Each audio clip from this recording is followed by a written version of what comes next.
Welcome to the channel Behind the Mask. This is Alexander. The story begins.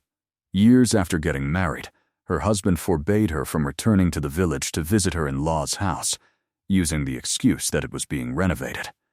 One day she received news that her mother-in-law had died a month earlier, when he had to leave the city for work. She decided to secretly travel to the village to see the house that Doa Rosa, her mother-in-law, had left behind.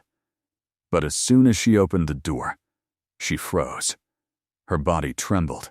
She felt a pang of breath in her chest, and she understood that what lay behind that door was far darker than she could ever have imagined. Before we begin the story, please write in the comments what city you're listening from, leave a like, and subscribe to the channel. This helps me continue growing and bringing you increasingly impactful stories. Continuing with the story, no one suspected that this tale was actually Salma's life.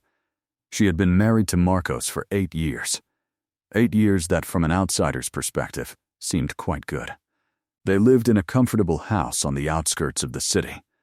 Marcos worked as a regional manager in a logistics company, a stable position with a good salary. And Salma, a sweet-natured woman who wore a headscarf, had decided to dedicate herself entirely to her home after getting married. Her life seemed like something many would envy. Bills paid, house tidy, a marriage without shouting or scandals. However, behind that tranquil facade, a thorn lodged in Salma's heart.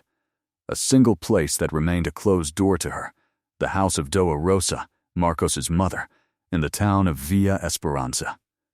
In 8 years of marriage, Salma had seen her mother-in-law 3 times, twice at the beginning, when Doa Rosa traveled to the city to meet her, and a 3rd time during their first year of marriage, when they went to the village. Salma remembered Doa Rosa as a rather quiet woman, with a soft and serene gaze. She didn't talk much, but the way she stroked Salma's back when she hugged her felt deeply sincere. Salma longed to get to know better the woman who had brought the man she loved into the world, to build a relationship of affection and trust with her. But after their 2nd year of marriage, that door closed. For 7 years, every time Salma suggested going to Villa Esperanza to visit Doa Rosa, Marcos gave the same answer. Mom's house is being remodeled. Honey, there's major construction. We'd better wait until it's finished. The first time, the explanation sounded reasonable. Marcos told her that the house he had left after his father's death was very old, rotten beams, serious leaks, foundations that needed reinforcing. As an only child, he felt completely responsible. I want Mom to live out her last years in a decent house, he told her. Then, Salma felt proud to have such an attentive husband and such a good son. She supported him wholeheartedly. The first year, the excuse held up. The 2nd year, Salma began to wonder what kind of construction project could take so long.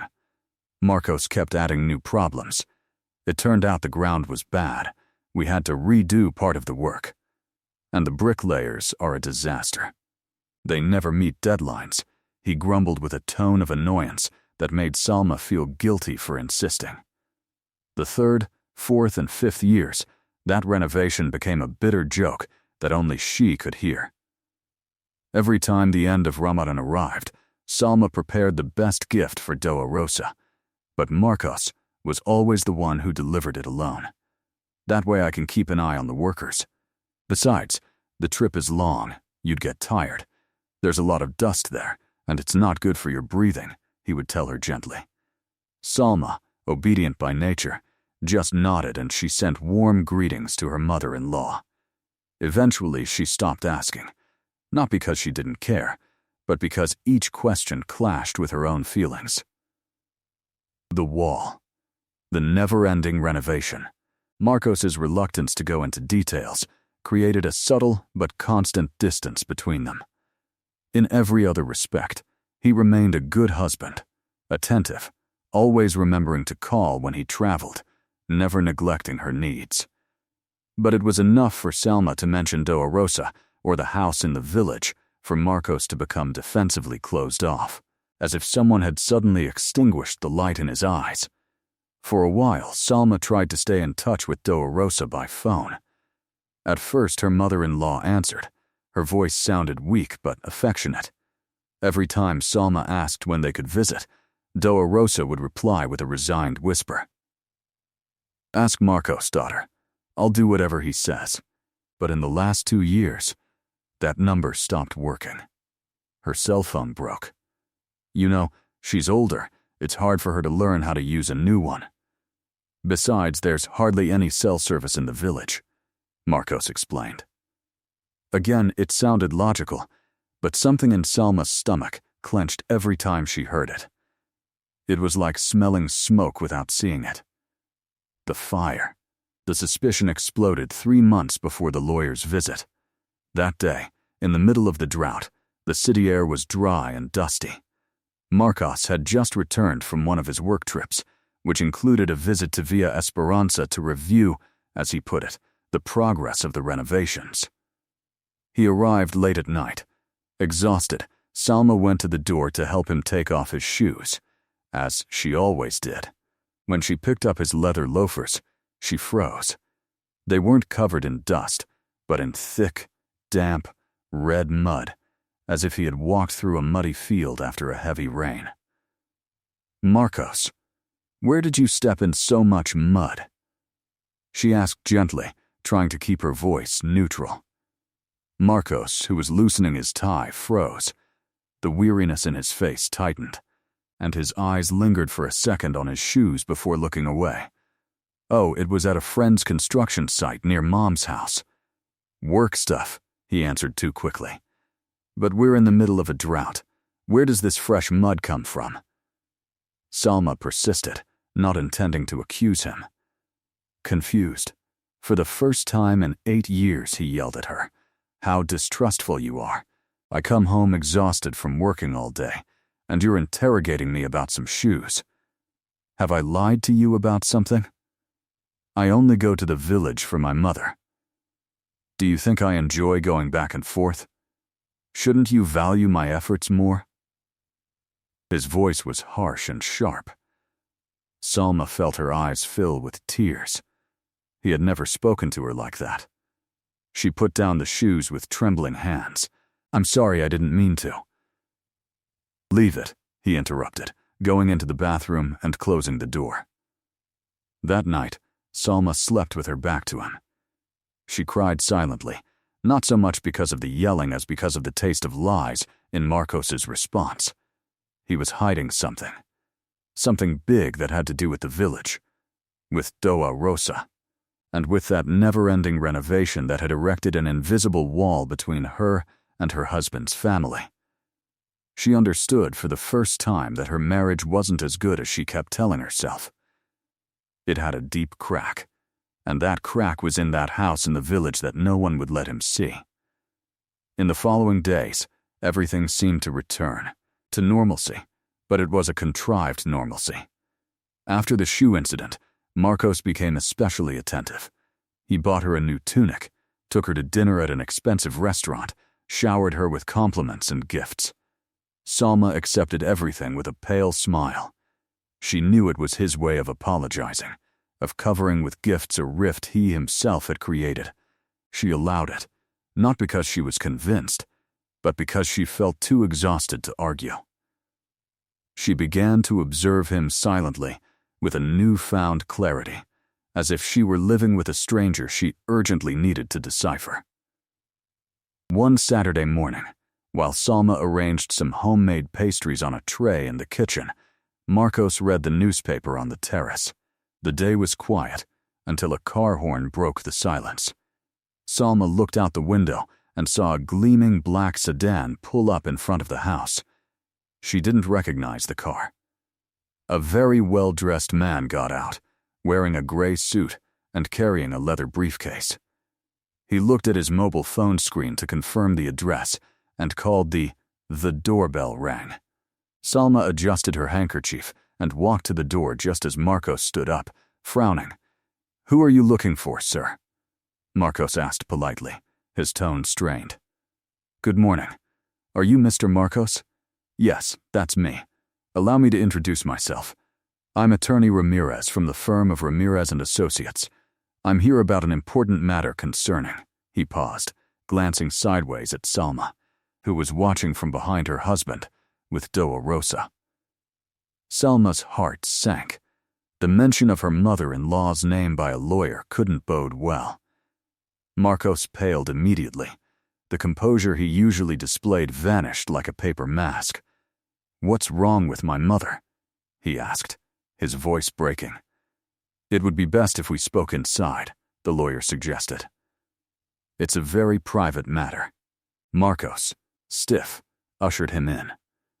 Salma followed, her hands cold. In the living room, she hurried to get them water, though her hands were trembling so much that the glasses clinked on the tray. When she returned, the lawyer had already begun. "Mr. Marcos, Mrs. Salma," he said formally, "I am here as your legal representative, appointed by Mrs. Rosa, her mother. May she rest in peace." Salma almost dropped the tray. "May she rest in peace," she whispered as if those words couldn't possibly be real. She looked at Marcos, searching for an explanation, but he was motionless, his gaze fixed on the table. The lawyer took a deep breath. "I'm so sorry. Mrs. Rosa passed away 32 days ago in the town hospital from acute kidney failure. According to the instructions she left me in writing, I was to contact you, Miss Marcos, as her sole heir, exactly 30 days after her death to discuss the inheritance." His voice was neutral, almost as if he were reading the weather report. Salma's ears were ringing. 32 days, more than a month. Her mother-in-law had died, and she knew nothing. Her daughter-in-law hadn't been at the funeral or the wake, hadn't even said a prayer for her on the day she died. It was an absence that weighed like a burden. Marcos seemed to break down. He covered his face with both hands and began to sob. His shoulders shook. His crying sounded heart-wrenching. Salma, she looked at him coldly. She found it hard to believe. She had seen his lies before. Attorney Ramirez, uncomfortably, opened his briefcase and took out a thick brown envelope and a key ring with several antique keys. "Mr. Marcos," he said, pushing the envelope toward him. "According to the already validated will, all the assets in your mother's name, including the house and land in Villa Esperanza, legally pass to you. Here are the property deeds, now in your name. And these," he indicated the keys, "these are the keys to the house in the village." Salma stared at those keys as if they were pieces of cursed metal, the key to all secrets. When the lawyer left, leaving behind a crushing stillness, Salma finally spoke. Her voice was flat, icy. 1 month. "Marcos." He jumped. "Your mother died a month ago, and you didn't tell me anything. It wasn't a question, it was a stark accusation." Marcos looked up. In his eyes, the supposed grief was now mixed with panic. "Salma, can I explain?" He was devastated. "I didn't know what to do. I didn't want you to suffer. You lied to me." She broke up with him. "You went to town 3 months ago with your shoes covered in mud. You didn't go to supervise any construction, did you? You went because your mother was sick." The headline. "Yes, Mom was sick. I took her to the hospital. I didn't want to worry you. And why didn't you tell me she had died?" Salma insisted, her voice breaking with anger and pain. "I'm your wife. I'm her daughter-in-law. I couldn't even say a prayer for her the day they buried her." That's why Marcos exploded, standing up. "I didn't want you to see her like this. The house was a mess. The renovations unfinished. I was ashamed. I didn't want you to remember my mother in the middle of a ruin. The renovations again." Even in the face of death, Marcos hid behind the same alibi. He took the envelope and the keys and locked himself in his office. Salma heard the click of the lock on the desk drawer as it locked away those keys, and with them all his secrets. She sank down onto the sofa, feeling immense sorrow for Doa Rosa, a woman she barely knew, and an even more bitter grief for her marriage. That day she understood that the man she had slept with for 8 years was, in fact, a stranger. 4 days passed after the lawyer's visit. Those 4 days were the longest of the marriage. The house was filled with a thick, almost tangible silence. Marcos, after his dramatic outburst, now behaved like a heartbroken widower. He spent long stretches staring at the blank television screen. He would get lost in thought when he thought Salma wasn't watching. But she saw everything, and all she saw was fear. There was no real pain in her eyes, only nervousness, a worry that her mask would slip. Salma changed. Something inside her broke, but something else hardened. She continued to do her chores. She made his coffee in the morning, cooked dinner, did his laundry, but she did it with almost mechanical efficiency, without conversation, without a smile. She had become a spectator in her own home, studying Marcos's every move and waiting for an opportunity. The opportunity came on the 5th day. During breakfast, Marcos cleared his throat and placed his spoon on his plate with a calculated gesture. "Salma," he said, adopting a serious tone, "a last-minute business trip has come up. Now, a project in another region. I might be away for a week, maybe 10 days. I'm leaving early tomorrow." It was too perfect a coincidence. Salma felt a faint throb in her temples. Her mother-in-law had died a month ago, kept secret, and now, just as the inheritance was coming in, he needed to get away. "Ah," was all she said, her voice icy. Marcos felt uneasy. Perhaps she'd expected tears. Pleased not to be left alone in her grief. "I've tried to say no, but my boss won't allow it. It's an important project. Will you be okay if I leave you alone?" he asked, a thread of hope hanging over him. "I'll be fine," Salma replied. "Go and finish your work, Marcos." He seemed to sigh with relief. Too much relief. "Thank you, my love. I'll call you every day. I promise." The rest of the day, Salma watched him pack. She saw him pick out shirts with an energy that didn't fit someone overwhelmed by grief. She heard him hum as he folded trousers. She caught him smiling as he looked at his phone. That smile chilled her to the bone. That night, he went to bed early, saying he needed to rest for the flight.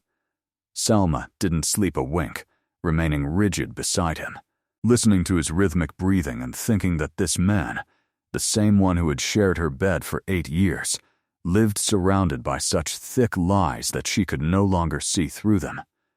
The pain had turned into a cold, pure rage that gave her strength. At 5 a.m., Marcos's alarm went off. He moved quickly in the dim light, showered, dressed, grabbed his briefcase, and leaned down to kiss Salma's forehead, who pretended to still be half asleep. His lips were icy against her skin.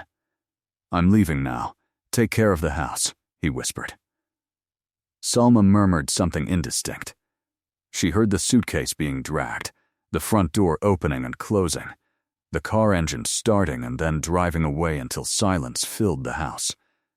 Then, she opened her eyes abruptly. She didn't wait a minute. She jumped up. Her heart pounded, not from fear, but from the distinct feeling that the moment had arrived. Her target was Marcos's office, forbidden territory, where she always made sure to lock the door when she wasn't inside. The latch didn't budge. It was locked, as expected. Salma wasn't discouraged.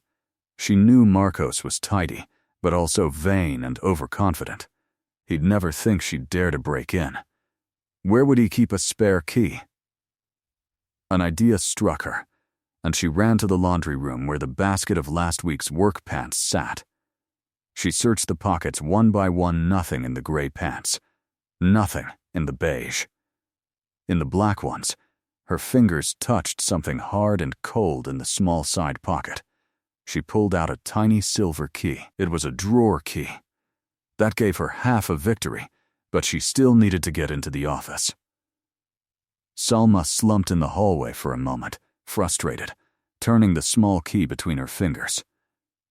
Then she glanced toward the front door. There, on the typical key rack by the door, he saw the spare sets of keys neatly hung: car keys, front door keys, gate keys, and among them, the office key. Marcos was so confident in his superiority that he never imagined she would use them. With trembling hands, Salma took the spare keys, returned to the office, and opened the door. The scent of the room immediately greeted her, a mixture of paper, expensive perfume, and power. Everything was immaculate. Wooden desk, full shelves, leather chair. She went straight to the desk, to the 3 drawers on the right. The top one didn't move. Closed, she inserted the small silver key. It fit perfectly. The drawer opened silently. The first thing she saw was that old key ring. The keys the lawyer had left a few days before for the house in Villa Esperanza. Salma took them. They were cold, heavy, with intricate teeth. As she was about to close the drawer, she saw a blue filing cabinet underneath. On the lid, written in Marcos's neat handwriting, were Reforma, Casa, Pueblo Reform, House, Town. Her heart pounded in her chest. She opened it. There were no blueprints or architect's budgets, only dozens, maybe hundreds of receipts. Purchase receipts for construction materials, 100 bags of cement, 5 truckloads of sand, 50 bars of iron, paint cans, Texas, all issued by the same hardware store in town, with dates meticulously arranged at the end of each month, for 7 years. It was too perfect, too symmetrical. It wasn't the actual mess of a construction project, but the polished accounting of a carefully constructed lie. Among the receipts, tucked away almost at random, was a small note, a scrap of paper torn from a notebook, written in handwriting that wasn't Marcos's. It was slanted, nervous, distinctly feminine. It said, only, her medicine ran out again, she needs it. No. Me, her. Salma clutched the paper in her hand. What medicine? Who? Her who had written that? The reform no longer had anything to do with bricklayers. There was something darker. She put the town keys in the inside pocket of her clothes, returned the filing cabinet and the small key to their place, closed the drawer, the office, and hung up the house keys where they were. There was no trace of her intrusion. Standing in the living room, the cold key ring in her pocket, she felt the fear fade. Inside, only determination remained. She gave herself an hour to prepare. She couldn't risk Marcos calling and noticing something strange in her voice. She had to sound normal. She showered. She said the dawn prayer with forced concentration, thinking all the while about the keys hidden against her chest, and then packed. She didn't take a suitcase. It would have drawn too much attention. She took an old backpack, the kind she used for religious studies classes, and put in 2 long robes, matching scarves, underwear, a prayer set, and most importantly, all the cash she had in both her wallet and a secret drawer. She wasn't going to use cards. Any bank transaction could be traced. She picked up her cell phone, hesitated for a moment, and came to a conclusion. If she turned it off, Marcos would get suspicious and might decide to come back sooner. She left it on silent. If he called, she simply wouldn't answer and would send him a random text later. I was in the shower. I fell asleep. That would be enough. She ordered a ride-hailing app to the intercity bus terminal, not the train station. The trains have more cameras, more records. The bus terminal, with its chaotic noise, was the best place to become invisible. The journey to the terminal felt surreal. Sitting in the back seat, she watched the city awaken. People rushing to work, children with backpacks heading to school, street vendors starting their day. Salma felt herself detaching from her own life, as if, instead of being a quiet housewife, she were a fugitive, but not fleeing the law, rather the lies. At the terminal, she bought an inexpensive bus ticket to the nearest city to Via Esperanza, not to the town itself. She didn't want the exact destination name to appear on any record. She paid in cash and took a seat by the window. The bus filled up quickly, smelling of a mixture of sweat, food, and gasoline. Salma didn't care. As the vehicle started moving, leaving the bustle of the city behind, she felt a strange relief. It was the first time in a long time that she was out of Marcos's direct reach and beyond his poisonous explanations. The journey lasted about 5 hours. 5 hours that she spent watching the landscape go by. Buildings replaced by green fields, smoke by cleaner air, the city's dense asphalt by tree-lined roads. In her mind, the pieces tried to fall into place. Marcos said the house was being completely renovated, but all the materials bought stayed in the city, according to the receipts. The note mentioned medicine. The lawyer said Doa Rosa had died in the hospital from a kidney problem. Was that true? Or had Doa Rosa been dying at home? Who was the woman in the note, and who were those medicines for?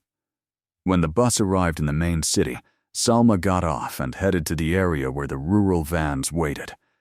She asked a driver where she could catch a ride to Via Esperanza. The man looked at her and replied, "Via Esperanza." "Yes, a blue van leaves from there. It's a well-known town," he said, pointing to the vehicle. Salma was surprised. It didn't seem like the forgotten corner Marcos always described. She got into the van, which was full of women returning from the market with baskets of vegetables. One of them, with a kind face, sat down next to her. A little while later, Salma mustered up her courage. "Excuse me, ma'am. Do you know where Doa Rosa's house is?" Marcos's mother asked, without giving too many details. The woman immediately looked at her with a mixture of curiosity and pity in her eyes. "Oh, you poor thing. And who are you to her?" "It's been over a month since she passed away." Salma felt a lump in her throat and lied. "I'm a distant relative." She was ashamed to say she was the daughter-in-law who hadn't even shown up at the wake. "Well, look, you get off at the corner by the community center, go straight ahead, and enter the alley next to the little store. The house at the end, the one painted white, with a really nice garden." That was her house, the woman explained in detail. "Nice garden, white house," Salma repeated to herself. "Thank you," she murmured. She got off at the indicated corner, and the town's air hit her face. Clean, peaceful, very different from the image of a remote place with horrible roads that Marcos had painted. She followed the directions, saw the shop, went down the alley, and walked along a paved road of neat cobblestones, flanked by orderly houses. At the end of the alley, she saw it.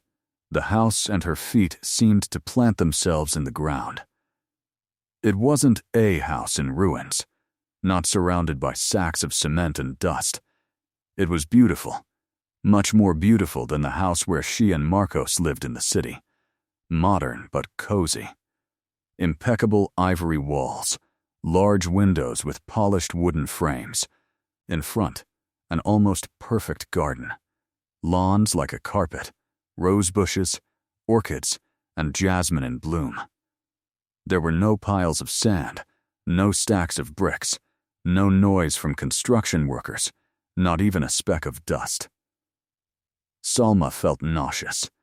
7 years of history built on sagging roofs and weakened structures, and what she saw before her was a picture-perfect scene. Marcos hadn't hidden a ruin out of shame. He was hiding a perfect house. Why didn't he want her to see it? What were the renovation bills for? What had he actually spent the money on? With trembling hands, Salma reached into her inside pocket and closed her fingers on the cold metal of the large key. She pushed open the gate, which wasn't even locked, and stepped onto the porch. His heart was pounding so hard, he was afraid it could be heard from inside. He put the key in the door. The main door turned smoothly, as if it had just been oiled. The lock gave way with an almost friendly click. The door was open, but she couldn't push it. Her legs felt as heavy as cement. She stood on the threshold of a new life, or a nightmare. What would she find? An empty house, sick people, or something much worse? At that moment, a voice made her jump. "Are you looking for someone, child?" The voice came from the side. Salma turned sharply. Behind a hedge that separated that house from the one next door, a middle-aged woman in a patterned dressing gown and a simple headscarf was looking at her curiously. She was carrying pruning shears. Salma swallowed. She couldn't run away. "Yes," she stammered. "I'm looking for Doa Rosa's house." The woman frowned sadly. "Oh, poor thing, this was her house. It's been over a month since she left us. And who are you?" Salma wrestled for a second with the lie she'd used in the van, but realized it wouldn't get her anywhere. "I'm Salma, ma'am. I'm Marcos's wife." The woman's jaw seemed to drop from her face. "Scissors," Marcos's wife repeated, her voice higher with surprise. "Yes, is something wrong?" The neighbor shook her head, still astonished. "My God, I'm Teresa, dear, your next-door neighbor. Call me Doa Teresa. It's just that we all thought Marcos's wife was very ill." Salma felt as if the world were bowing beneath her feet. "Very ill." "Yes." Doa Teresa agreed, lowering her voice. "Marcos always told us that his wife in the city was very ill, that it was a rare disease, that she couldn't be near dust or get tired or suffer stress. That's why, according to him, you could never come to the village. We all felt sorry for him here, that the poor man was torn between a sick wife in the city and a sick mother here." Salma closed her eyes for a moment. The lie was spreading, encompassing everything. And Doa Rosa, what was she sick with? She asked in a raspy voice. Teresa's face darkened. "Well, that's the strange thing. She was fine. She came with me to community meetings. Suddenly, about 2 years ago, she disappeared as if she'd been locked up.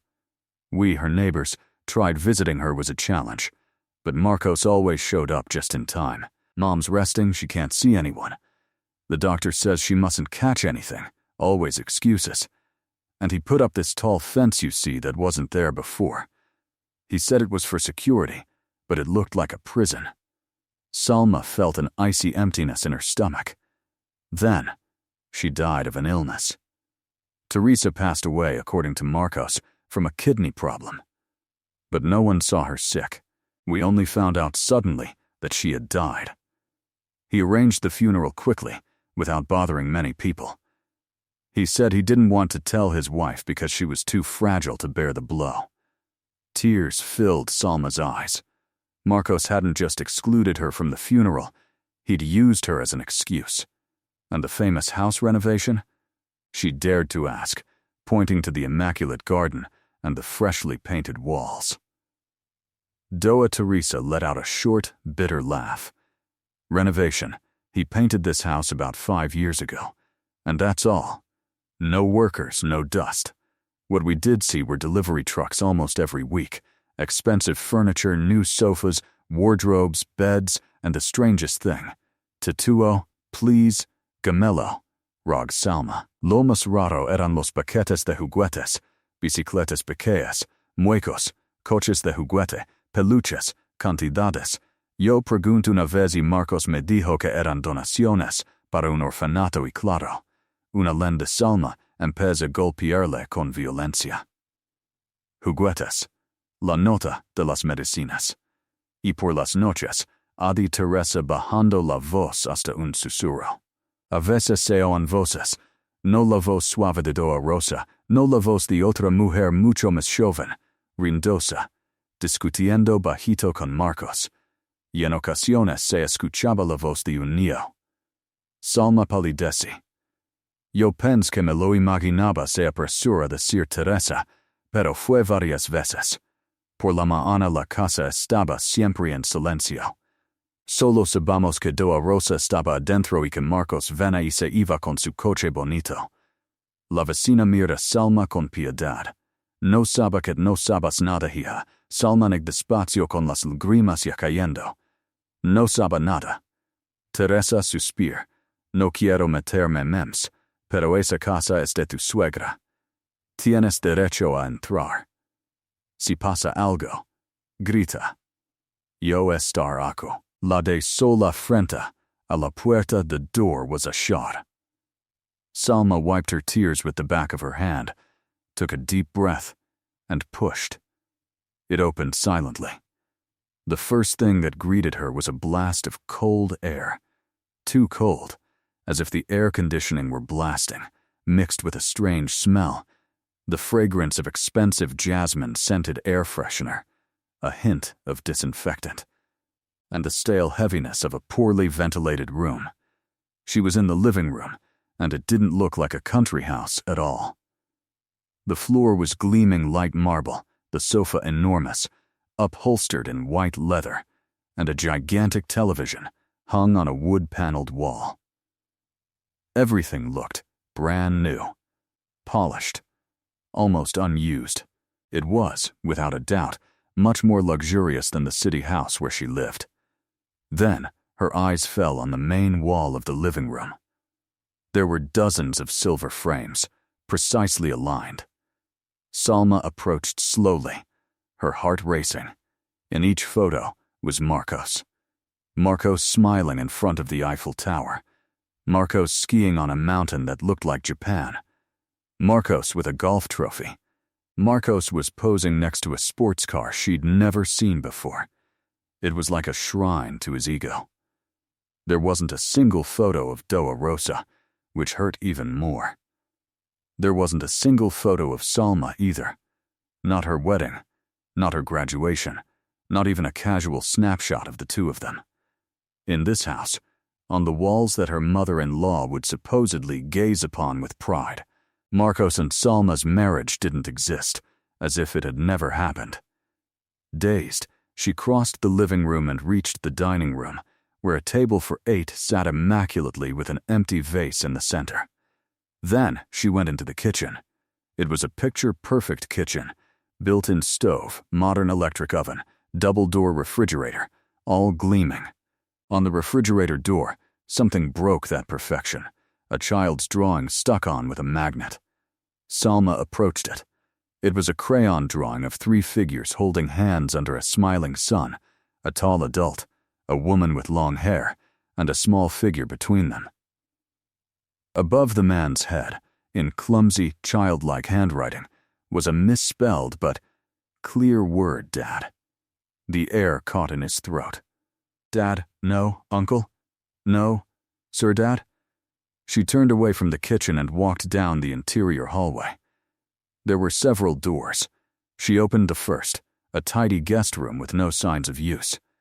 The second, an immaculate bathroom that smelled of eucalyptus.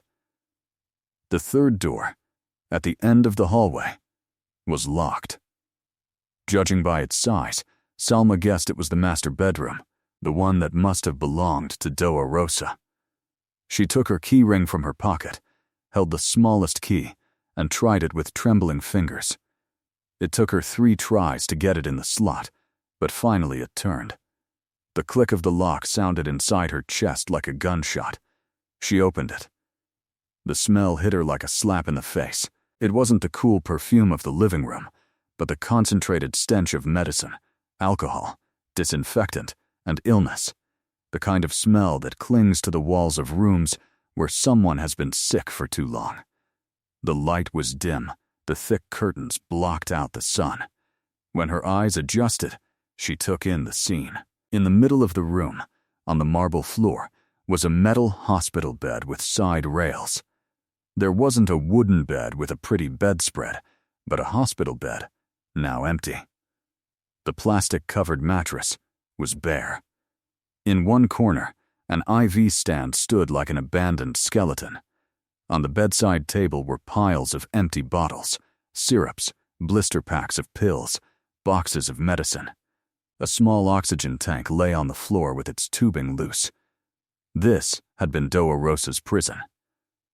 Salma felt a surge of anger and compassion.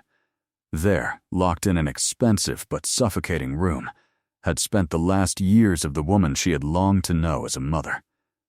"My God, Rosa," she murmured, tears streaming down her cheeks.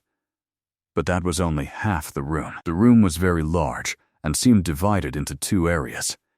The area with the bed was somber, almost like a hospital. The other half Salma took a few more steps, wiping her eyes. When she looked up, she almost fainted. The wall opposite the bed wasn't white. It was painted a soft pastel blue and covered from top to bottom with photos. Not the same narcissistic photos from the living room, they were family photos. Marcos was in every one, but this time he wasn't alone. In each picture, he was embracing a young, beautiful woman with long, flowing hair, no headscarf. She smiled radiantly. Beside her was a boy of about 4 or 5, with eyes and a smile identical to Marcos's. There were photos on the beach with the boy on Marcos's shoulders, photos at a birthday party with both adults kissing the boy's cheeks. Photos in the very living room she had just walked through, the 3 of them on the white leather sofa, embraced like a perfect family. And then, she saw the cruelest photo. It was a photo taken in that very room. Marcos, the woman, and the boy posed smiling at the foot of the hospital bed. Behind them, on the mattress, lay Doa Rosa, thin, wasted away, with a vacant stare. Her body was merely a backdrop, a sad decoration for her son's false happiness. Salma felt the world go dark. There, on that wall, was the answer to 7 years of excuses. Marcos had another family. The Reformation was nothing more than the process of remodeling his own life, raising a hogar secreto con otra mujer y un hijo que nunca mencionó. Todo pagado con el dinero que deja invertir en la casa de su madre. Y Doa Rosa, la dueña legítima de aquella casa, había sido obligada a presenciarlo, encerrada, junto a esa pared. Salma retrocede tambaleante hasta el marco de la puerta. Se de caer en el suelo fuera del pasillo, incapaz de llorar, incapaz de respirar. No sabe cuánto tiempo se quedó, 10 minutos, 1 hora. El tiempo de tener forma. Al final, el shock empieza a ceder y deja espacio a algo duro, filoso que se instala en el centro de su pecho. Ira, esto ya no era solo una traición matrimonial, era una crueldad indescriptible. Había convertido la casa y la vejez de su madre en escenario para su doble vida. Con movimientos torpes pero decididos, Salma se levantó. No se iba a desmayar ni a huir. Ya había abierto esa puerta. Ahora tenía que llegar hasta el final. Entró de nuevo en la habitación. Mir la cama vaca, imaginando a Doa Rosa respirando con dificultad, escuchando risas al otro lado de la pared azul. Luego mir las fotos. Eran tantas y tan obscenas en su felicidad que le revolvan el estómago. En un impulso empezó a arrancarlas una a una. No le importaba que los marcos se estrellaran contra el suelo. Necesitaba pruebas. Iba a salir de esa casa con más que solo rabia. Mientras arrancaba una foto grande, la del cumpleaños, vio algo en la mesita de noche junto a la cama. Los cajones estaban cerrados. De caer el marco. El cristal se hizo aicos. Abrí el primer cajón. Mis frascos de vitaminas y analgésicos, nada que pareciera medicación fuerte para el rin. Otra mentira. El segundo. Jeringas estériles, algún, alcohol. El tercero estaba lleno hasta el tope. Encima se apilaban pales para adultos. Salma se detuvo un segundo. A cuello le aprieta el corazón. As habían cuidado la parte más íntima y humillante de la enfermedad de Doa Rosa. Apart los pales. Debajo encontré un cuaderno escolar de tapas gastadas. Lo reconocí. Era el tipo de cuaderno barato que usan los niños para escribir. Lo saco con las manos temblando por una nueva razón. Lo abrí. En la primera página había una fecha de 3 años atrás y una caligrafía temblorosa, pero ordenada, La letra de una mujer mayor. Hoy Marcos me dijo que va a reformar la casa que quiere que pase mis últimos años moda. Dios lo bendiga. Cu hijo tan bueno. Lo quiero mucho. Salma trag saliva pas la pgina. Meses después otra entrada. La casa ha quedado preciosa. Mucho más linda de lo que imagina. Pero es raro. Marcos mand levantar una reja muy alta y dice que no debo salir sola, que podrá caerme. Obedezco, el saber. Las entradas se volvan más espaciadas. 2 hours atrás, Marcos trajo una visita. Una mujer joven, muy bonita, dijo que se llama Vera, que es compañera de trabajo y que tiene problemas, que necesita quedarse un tiempo aquí. Él la puso en el cuarto de invitados, pero Marcos le dijo a la vecina que la enferma soy yo. Yo estoy bien. No entiendo. El corazón de Salma golpeaba todavía más fuerte. Vera, ya tiene nombre el rostro sonriente de las fotos. Pas mis hojas. 1 año y medio atrás. Vera trajo a un niño, un varoncito precioso llamado Bruno. Marcos me dijo que es orfano, que lo están ayudando, pero los ojos del niño son los mismos que tenía Marcos cuando era pequeño. No soy tonta. Yo lo par. Las lágrimas de Salma fell onto the yellowed paper. She kept reading. Marcos got angry when I asked him if the child was his. He yelled at me. He said I'm old and delusional. He forbade me from ever speaking of it again. Since then, he locks the door from the outside. He says it's for my own good, that there are too many germs outside. Vera and the child roam freely in my house, while I'm locked up. The handwriting became more irregular, with crooked words, as if her hand were weak. In the last few pages, the tone was desperate. My heart pills ran out. Marcos took them. He brought me others that he says are better, but my chest feels tight. I asked him to see a doctor, but she's afraid. She's a prisoner too. Marcos brought a lawyer. He wants me to sign a power of attorney so that everything is in his name. I refused. I threw the pen at him. He threatened to hurt you, Salma. He said something could happen to you in the city if I didn't obey. God forgive me. He used your name to scare me. Salma had to cover her mouth with her hand to stifle a scream. Marcos had used his life as a weapon against his own mother. Written in almost illegible strokes. He's no longer my son. The devil has taken him. He locks me up, brings another woman to my house, lets me die slowly. Salma, if you read this, forgive me for not being a good mother-in-law. I ask you something. Punish him. Don't let him win. Salma, help me. She clutched the notebook to her chest and burst into tears, not for her marriage, but for Doa Rosa, for her loneliness, her fear, her undignified end. She wept until there were no tears left. Then, as if those words punish him were seared into her skin, she roughly wiped her face. Mourning had to give way to justice. She remembered the small note she had found in Marcos's office. His medicine ran out again. He needs it. She went back to the diaper drawer and rummaged through it.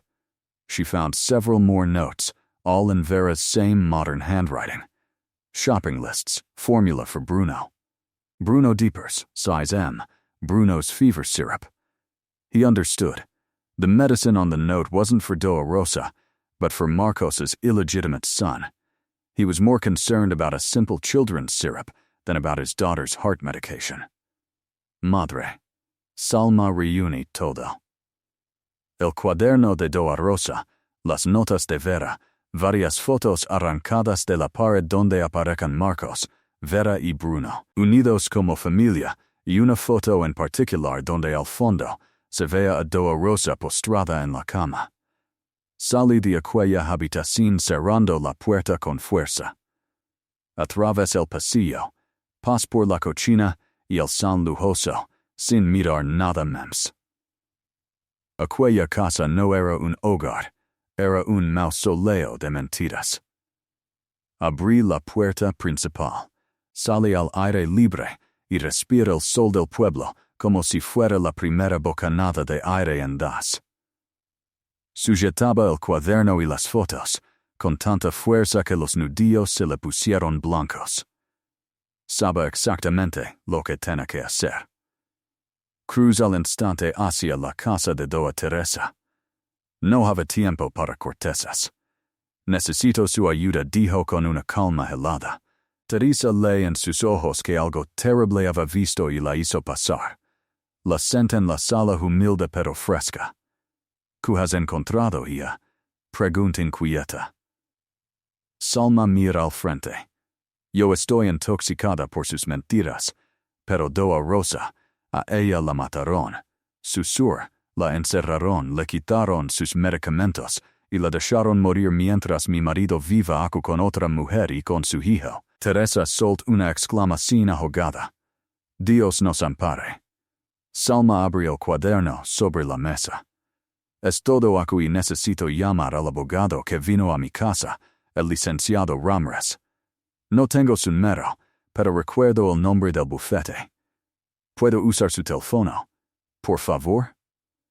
Teresa salió el aparato fijo que descansaba sobre una mesita.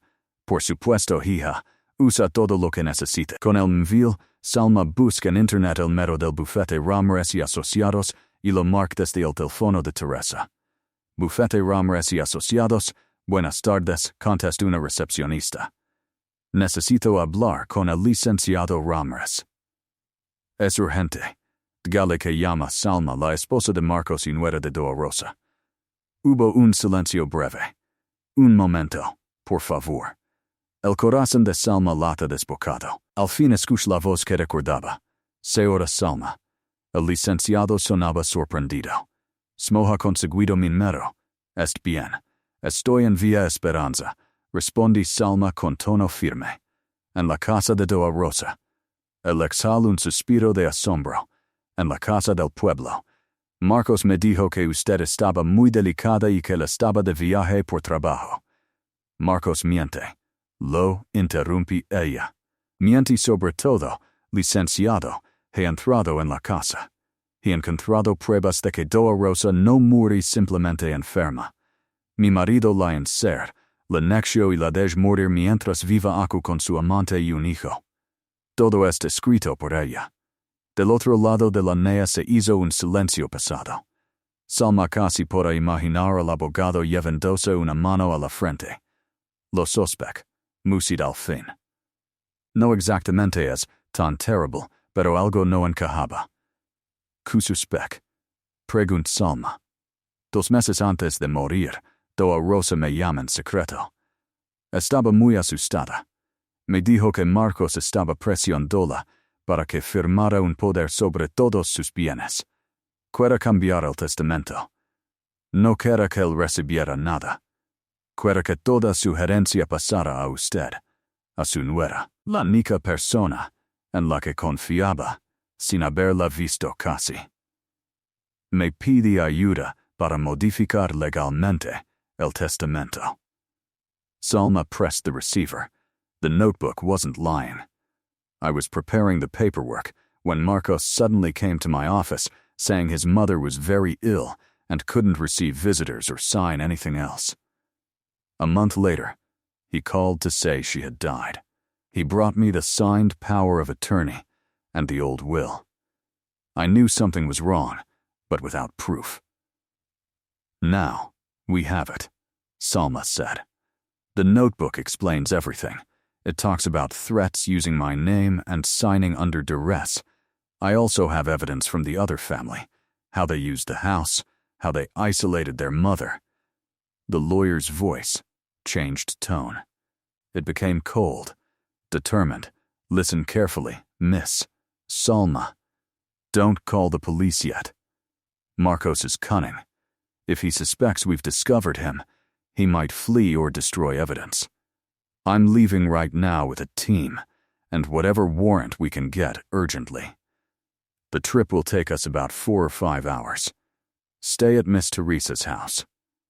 Don't go back to Miss Rosa's house alone, and above all, Don't speak to Marcos. Is there anything else? Salma added. Marcos isn't traveling, as he says. No, he's not in any other region. He looked at Teresa, who nodded, understanding the gesture. He's nearby. Teresa picked up the phone for a moment. Sir, this is Teresa, Doa Rosa's neighbor. Marcos hasn't gone anywhere. He has another house in the next town over, in Nuevo Amanecer. A big new house, for that woman he lives with. Every time he tells Salma he's away on a business trip, he's there. And when he tells that woman he's going to the city, he goes with Salma. He's a two-headed snake, she summarized bluntly. The silence on the other end was even longer. The lawyer was piecing together the puzzle. This is better in a way, he said finally. We can catch him red-handed. Mrs. Salma, Mrs. Teresa, close the door and wait. Don't go out. When arrives, we'll go together to Nuevo Amanecer and drag him out of his hiding place. We'll be waiting for him, Salma replied. She hung up and slumped onto the sofa with her notebook on her knees. Teresa looked at her with a mixture of horror and admiration. You are a strong woman, daughter, she murmured. I don't know, Doa Teresa, Salma replied without taking her eyes off the notebook. All I know is that I want justice for Doa Rosa. The 5 hours of waiting felt like an eternity. Salma didn't eat a thing, even though Teresa insisted. She had a glass of hot tea beside her, slowly cooling down. She sat rigidly, reading her mother-in-law's diary over and over, memorizing every line of pain, every plea, until the words were seared into her mind like iron.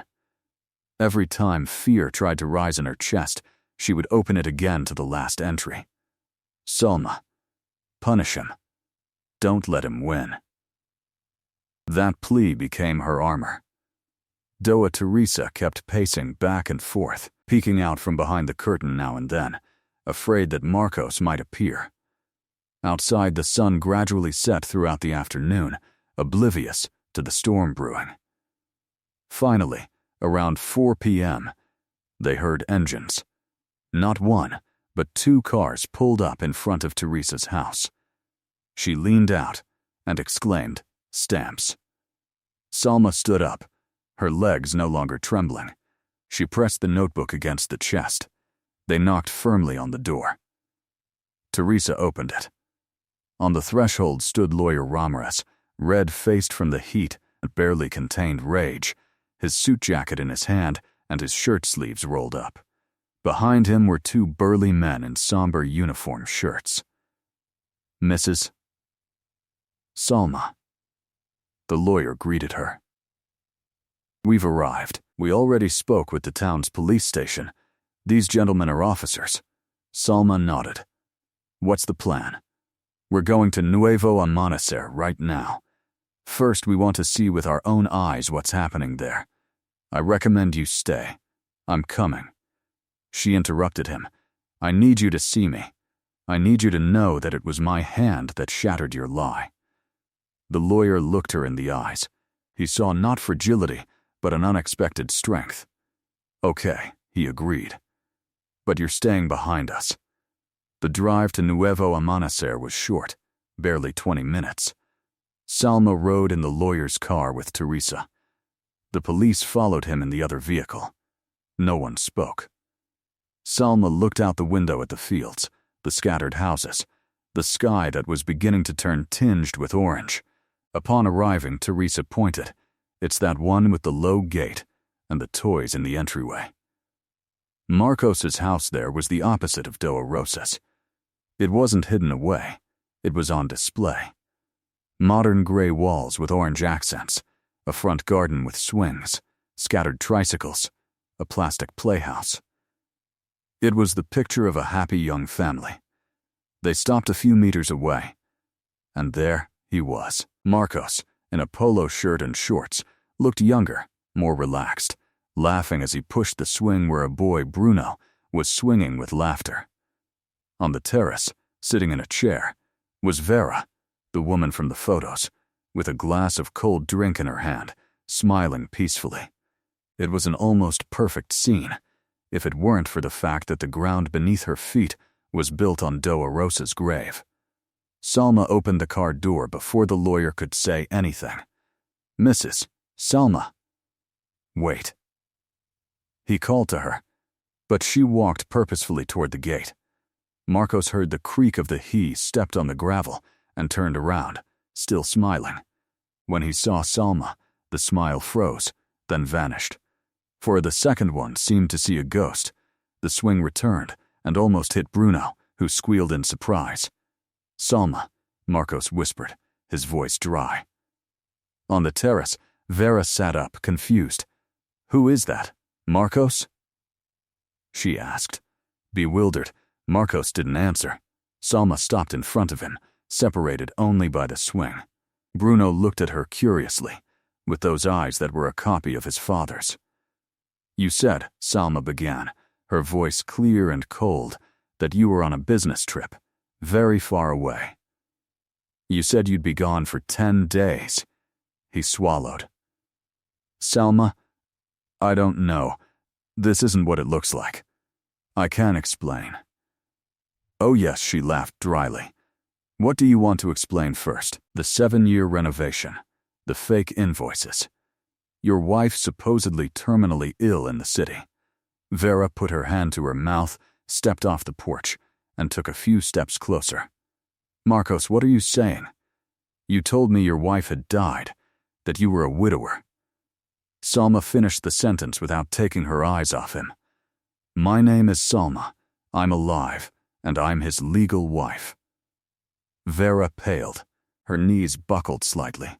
No, you told me she died in an accident." Marcos panicked. His eyes darted from one woman to the other. "Vera, ignore her. Salma, please, let's go inside and talk. Don't make a scene." He tried to touch Salma's arm. She recoiled as if he were poison. "Don't touch me." Her voice rose for the first time, heavy with years of pain and disgust. At that moment, Attorney Ramirez and the agents approached. Marcos saw them, and his instinct was to back away. "Who are you?" "This is my business. My family's business." "Family business," Salma repeated, taking a step toward him. "Locking up your mother, taking away her medicine, letting her die while you played at being a happy family with your lover, and your son is family business." Marcos shouted, "Are you crazy? You're making things up." Salma raised the notebook she was holding. "I made it up too." With all her might, she threw it at his chest. The notebook struck Marcos and fell open at his feet, revealing Doa Rosa's shaky handwriting. "Your mother sends her regards from the grave, Marcos," Salma said in a sharp whisper.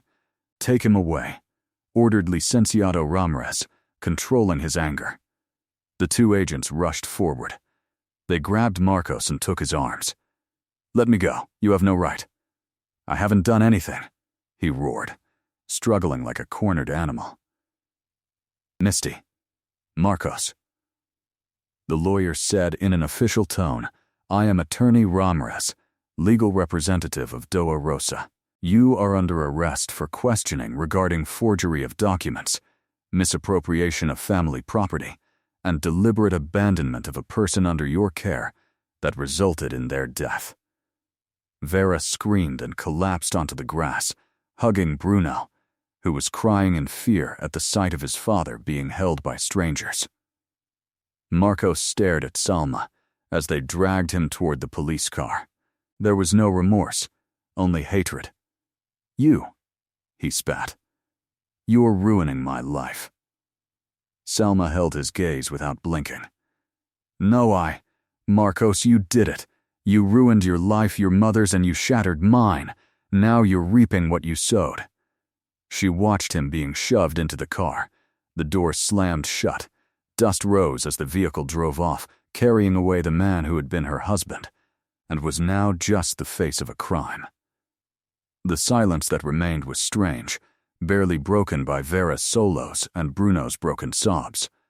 Alma remained standing, feeling exhaustion slowly creeping over her as the adrenaline began to subside. The lawyer approached. "Are you all right, Mrs. Salma?" he asked seriously. She nodded. He walked toward Vera, who was still on the floor, curled up around the child. He crouched down in front of her. "What exactly did he tell you?" he asked in a softer voice. "I need to know how far his lies went." Vera looked up, her eyes swollen, her makeup smeared. She said his name was Marcos Herrera, that he was a businessman, a widower, that his wife had died years ago, that Doa Rosa was sick and senile, that he hated me, and that's why he couldn't see her, that he controlled her medications because she wouldn't cooperate. Her voice cracked. Salma glanced sideways at the lawyer. "He deceived you like he did all the others," she said. "He used you to complete his work. You, me, Bruno, Doa Rosa, we were all pieces in his theater. Now, you have a choice. You can continue to uphold his lies, or you can tell the truth and help him to do justice." Vera's eyes filled with a new kind of fear, but also with clarity. "What do I have to do?" "Be honest," the lawyer replied. "Tell everything you know. How long have you lived here? What did he tell you about his wife? What did you see about his mother? What medicines were in the house? What was he doing with them? If you cooperate, that will work in your favor." Vera nodded, hugging Bruno tightly, as if she feared they would take the child away from her too. "I'll do it," she whispered. "I don't want to be an accomplice anymore." The case shook Villa Esperanza, Nuevo Amanecer, and the city. Soon the story made it to the local newspapers, and then to the news. Son locks up his mother and lets her die to keep her inheritance. The investigation gathered everything Salma and the lawyer had found. Doa Rosa's diary became the key evidence, describing the blackmail, the coercion to sign powers of attorney, and the substitution of medicines. The notes from the Vera and the renovation receipts proved the diversion of family money to the maintenance of the second house and the luxury of the parallel life. Teresa's testimony confirmed Doa Rosa's forced isolation and the suspiciously swift burial. What finally broke Marcos was Vera's statement before the judge, through tears. She recounted how Marcos ignored Doa Rosa's complaints of chest pain, how he told her that old people dramatized things to get attention, how he had removed the heart medication from the bedside table and replaced it with simple vitamins, claiming she no longer needed it. She described how she overheard arguments between Marcos and her mother when she refused to sign documents, how he used Salma's name as a threat. The judge also heard the reading aloud of the last diary entry, that plea, "Salma, punish him." No one in the courtroom could remain unmoved. Marcos, true to form, tried everything. He hired expensive lawyers. He tried to portray Vera as a self-serving liar. He tried to make his mother appear unstable. He wept before the court, swearing that he adored her and had done everything he could to take care of her. But every dramatic gesture crashed against the weight from Doa Rosa's notebook, against the forged signatures, against the witnesses. In the end, the judge pronounced a guilty verdict for document forgery, misappropriation of property, and intentional abandonment of a dependent person under his care, conduct that directly contributed to her death, sentencing him to 15 years in prison. Furthermore, the powers of attorney signed under duress were annulled, and the assets he had managed for his own benefit were confiscated. The same day the sentence was made public, Salma filed for divorce. She did not request a division of assets. She didn't want a single dollar tainted by what Marcos had done. With the help of attorney Ramirez, they managed to overturn the will that Marcos had imposed. The court recognized the validity of Doa Rosa's original wishes, the one intended to benefit Salma. Thus, the house and land in Villa Esperanza remained in the daughter-in-law's name, just as the deceased had wished in her last notes. The House of New Dawn, built with ill-gotten gains, was seized by the state. Vera received a reward for her cooperation, a symbolic sentence and the possibility of rebuilding their lives far from Marcos. At Salma's express request, the lawyer ensured that mother and son didn't end up on the street, but rather in a small, decent apartment, enough for them to start over. A year passed. Villa Esperanza looked different, brighter. The house at the end of the alley, the one that had been a prison and the scene of a silent crime, had also changed. The tall fence that resembled a prison wall was replaced by a low, well-kept hedge. The front door remained open almost all day, letting in the town's fresh air and the laughter of children. Salma, wearing a pastel-colored tunic, now watered the garden flowers, jasmine, roses, geraniums. She had decided not to return to the city. Her peace was there, in the house of the woman she hadn't known in life as she would have liked, but whom she now honored in every corner. Inside, the smell of disinfectant and confinement had long since vanished. There was no trace left of Marcos's photos in the living room. He had burned them all. In their place hung calligraphic verses, and phrases that invited reflection and peace. The room where Doa Rosa had been confined had been completely transformed. The hospital bed had been removed, the walls repainted a soft ivory, the curtains replaced with light ones that let in the light. Where there had once been an IV stand and an oxygen tank, there were now shelves full of children's and young adult books, colorful rugs, and cushions on the floor. It was a small library. The village children came in barefoot or in sandals. They sat on the cushions, browsed stories, read aloud, and shared laughter. Above the doorframe of that room, Salma had a simple but beautiful wooden plaque placed, with hand-engraved letters, Doa Rosa Library. Knowledge is light. Every time she passed by that sign, she felt something inside her settle a little more. One evening, Doa Teresa crossed the hedge with a tray of jasmine tea and freshly made fritters. "It's getting colder now, daughter. Come in, you're going to catch a cold," said with a smile. Salma returned the smile, a genuine smile that came from within. "Sometimes, Doa Teresa, I like to listen to the children from here," she replied, looking toward the open library from which children's voices emerged, reading in unison. She had fulfilled Doa Rosa's request. Marcos was paying for what he had done, and that house, which had been a silent hell, had become a place where children sought stories and light. Salma could finally breathe easy. And every page she turned in that small library was, in a way, a prayer for the woman who had pleaded for justice from the back pages of a school notebook. If you made it to the end, tell me in the comments what you would have done in Salma's place. And if you want to hear more dark stories like this, support this video with a like, subscribe, and turn on notifications. What's coming will be even more unsettling.